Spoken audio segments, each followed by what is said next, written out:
जून का महीना खत्म होने वाला है और 1 जुलाई से कई अहम वित्तीय और ज़रूरी नियमों में बदलाव होने जा रहा है। इन बदलावों का सीधा असर आम लोगों की जेब और रोज़मर्रा के कामकाज पर पड़ सकता है।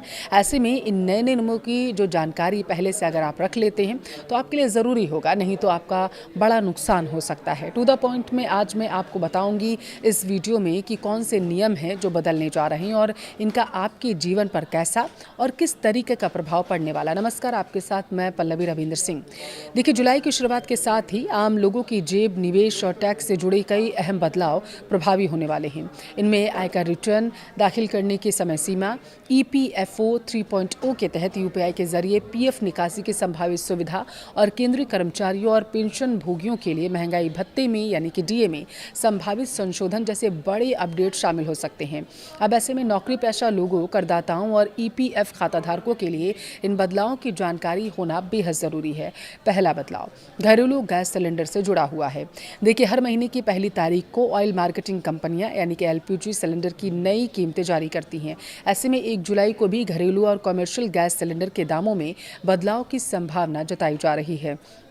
जून में सरकारी तेल कंपनियों ने घरेलू LPG सिलेंडर की कीमत में 29 रुपये की बढ़ोतरी की थी, जिसके बाद दिल्ली में 14 किलो वाला जो गैस सिलेंडर था, घरेलू गैस सिलेंडर, उसकी कीमत बढ़कर 942 रुपये हो गई थी। वहीं फिलहाल कमर्शियल LPG सिलेंडर की कीमत 3113 रुपये 50 पैसे है। ऐसे में जुलाई की नई कीमतों पर भी अब आपको नज़र बनाकर रखनी है। दूसरा बदलाव आधार कार्ड से जुड़ा हुआ है। देखिए, 1 जुलाई से आधार कार्ड धारकों के लिए एक राहत भरी सुविधा शुरू होने जा रही है।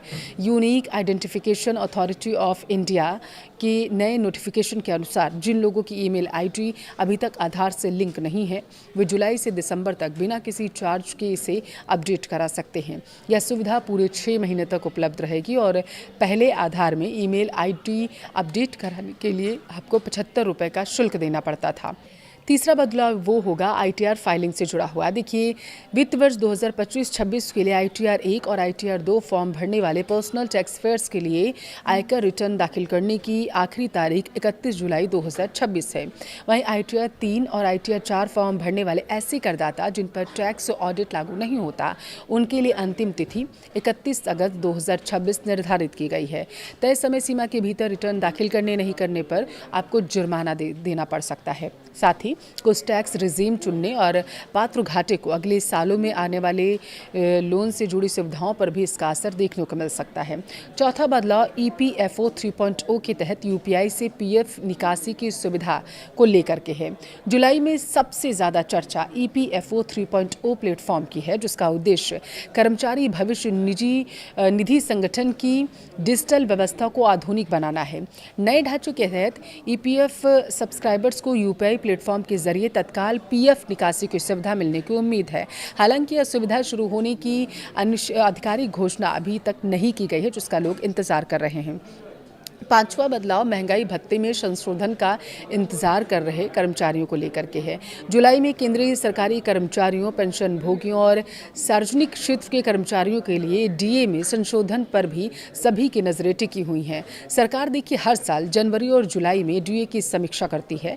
ऐसे में जुलाई में होने वाला संभावित संशोधन लाखों कर्मचारियों और पेंशन भोगियों के लिए महत्वपूर्ण माना जा रहा है। छठा बदलाव भारतीय रेलवे के कड़े नियम और भारी जुर्माने से जुड़ा हुआ है। ट्रेनों में सफर करने वाले यात्रियों के लिए अगले महीने से नियमों में सख्ती देखने को मिल सकती है। रेलवे में अनुशासन और यात्रियों की सुरक्षा को पुख्ता करने के लिए बिना टिकट यात्रा करने वालों पर जुर्माना सीधे दोगुना करने का प्रस्ताव है। अब न्यूनतम जुर्माना 250 रुपये से बढ़ाकर 500 रुपये किया जा सकता है और इसके अलावा दूसरों के टिकट पर यात्रा करने वाली महिलाओं के लिए आरक्षित बोगियों में अनाधिकृत रूप से घुसने, ट्रेन में हंगामा करने, भीख मांगने या फिर अवैध रूप से फेरी लगाने जैसी गतिविधियों पर भी भारी भरकम जुर्माना और कार्रवाई की जाएगी। सातवां बदलाव बैंक FD से जुड़ा हुआ है। देखिए, माना यह जा रहा है कि जो फिक्स डिपॉजिट वाली चीज़ें होंगी, अगर बैंक फिक्स डिपॉजिट में निवेश करने की योजना बना रहे हैं आप, तो 1 जुलाई से आपको नई ब्याज दरों का सामना करना पड़ेगा। हाल ही में रिजर्व बैंक की मौद्रिक नीति समिति जो है उसकी बैठक हुई थी। बैठक में कई बैंकों ने अपने वित्तीय समीकरणों की समीक्षा की और इसके परिणाम स्वरूप जुलाई की शुरुआत से विभिन्न सरकारी और निजी बैंकों की FD ब्याज दरों में बदलाव देखने को मिल सकता है।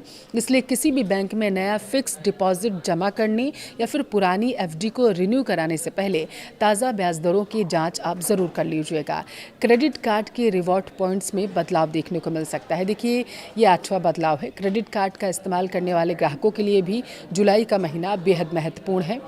स्टेट बैंक ऑफ इंडिया और इसके अलावा माना जा रहा है कार्ड्स अपने कुछ चुनिंदा प्रीमियम क्रेडिट कार्ड्स जैसे फ़ोनपे, एसबीआई क्रेडिट कार्ड और पर्पल पे से और PhonePe, SBI credit card select black के रिवॉर्ड पॉइंट्स नियमों को संशोधित कर सकता है। नए नियमों के तहत प्रति महीने मिलने वाले रिवॉर्ड पॉइंट्स की एक अधिकतम सीमा तय कर दी जाएगी और कुछ विशेष प्रकार के लेन देन पर अब कोई रिवॉर्ड पॉइंट्स भी नहीं मिलेगा जुलाई के बाद से। इसके अलावा कई अन्य बैंक भी अपने कार्ड्स के नियमों में बदलाव कर सकते हैं। नवा बदलाव यह है कि पेट्रोल और डीजल की कीमतों में हो सकता है। देखिए, वैश्विक बाजार में कच्चे तेल की कीमतों में आए उतार चढ़ाव का घरेलू बाजार पर भी लगातार असर देखने को मिल रहा है। पिछले समय में ईंधन की कीमतों में कई बार बढ़ोतरी दर्ज की गई थी। अब 1 जुलाई से देश भर में पेट्रोल और डीजल के नए रेट जारी किए जाएंगे। कच्चे तेल की अंतर्राष्ट्रीय दरों को देखते हुए तेल कंपनियां यह तय करेंगी कि आम जनता को पेट्रोल डीजल की कीमतों में राहत दी जाए या फिर दामों को इसी तरीके से स्थिर रखा जाए। जुलाई का महीना छुट्टियों के लिहाज से व्यस्त रहने वाला है। देश भर में अलग अलग त्योहारों और क्षेत्रीय छुट्टियों की वजह से बैंक कुल 12 दिन तक बंद रहने वाली हैं। इसमें 6 साप्ताहिक छुट्टियां यानी कि अवकाश रविवार और शनिवार से जुड़े हुए हैं। अब आपको बता दें कि सलाह दी जा रही है बैंकों से जुड़ा कोई भी ज़रूरी काम इसी दरमियान आप निपटा लीजिए और बैंक जाने से पहले लिस्ट ज़रूर चेक करिए।